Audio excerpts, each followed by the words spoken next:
राम हमेशा की तरह देर रात ऑफिस से लौट रहा था। चारों ओर घना अंधेरा था, ठंडी हवा चल रही थी और रास्ते में सिर्फ उसके गाड़ी का हेडलाइट चमक रहा था।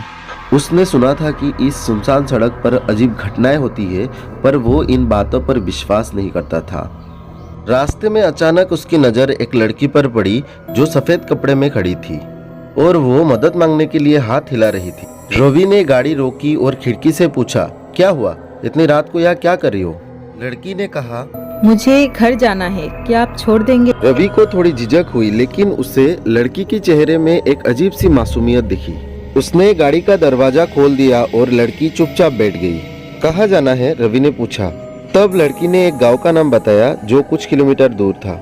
रास्ते में दोनों के बीच बातचीत के दौरान लड़की ने उसका नाम सिया बताया था। उसकी आवाज में एक अजीब सी कशिश थी, मानो वो रवि को अपनी ओर खींच रही हो।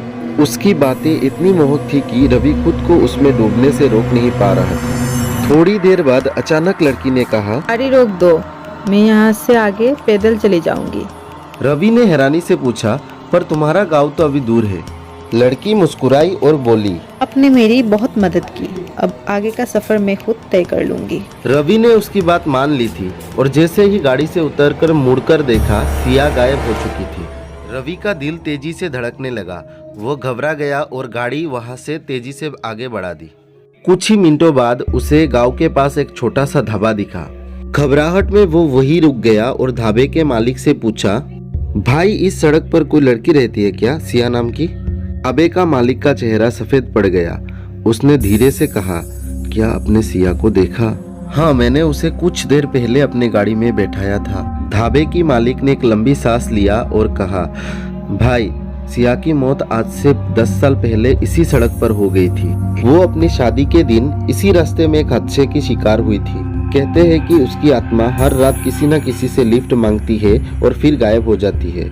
रवि के शरीर में सिहरन दौड़ गई। उसे एहसास हुआ कि वो किसी आम लड़की से नहीं, एक आत्मा से मिला था। लेकिन अजीब बात यह थी कि उसे डर नहीं लगा था, बल्कि उसे ऐसा महसूस हो रहा था जैसे उसने सिया से गहरा रिश्ता बना लिया हो। उस रात के बाद रवि हर रोज उसी सड़क से गुजरने लगा, इस उम्मीद में कि शायद एक बार फिर से सिया से मुलाकात हो। और फिर एक रात उसकी यह ख्वाहिश भी पूरी हुई। सिया उसके सामने फिर से खड़ी थी, मुस्कुराती हुई। इस बार रवि ने बिना कुछ सोचे गाड़ी का दरवाजा खोल दिया। सिया अंदर आई और दोनों के बीच वही पुरानी बातों का सिलसिला शुरू हो गया। धीरे धीरे रवि को एहसास हुआ कि वो सिया से मोहब्बत करने लगा है। लेकिन क्या ये मुमकिन था? क्या एक इंसान और आत्मा का रिश्ता हो सकता था? एक रात सिया ने कहा, रवि, क्या तुम्हें डर नहीं लगता मुझसे? रवि ने उसके आंखों में देखा और कहा, प्यार सच्चा हो तो डर के साथ। सिया मुस्कुरा दी, लेकिन इस बार उसके आंखों में आंसू थी। मुझे अब जाना होगा रवि, अगर तुम्हारा प्यार सच्चा है तो मैं फिर लौटूंगी। यह कहकर वो हवा में घुल गई। रवि वही खड़ा रह गया, आंखों में सिया की यादें लिए। वो जानता था ये मोहब्बत अधूरी थी, लेकिन कहीं ना कहीं उसे पता था कि प्यार की कोई सीमा नहीं होती और शायद किसी रात फिर से मोहब्बत की वो परछाई उसके सामने खड़ी होगी। Thank you for watching and part 2 के लिए लाइक, शेयर एंड सब्सक्राइब करना मत भूलिएगा।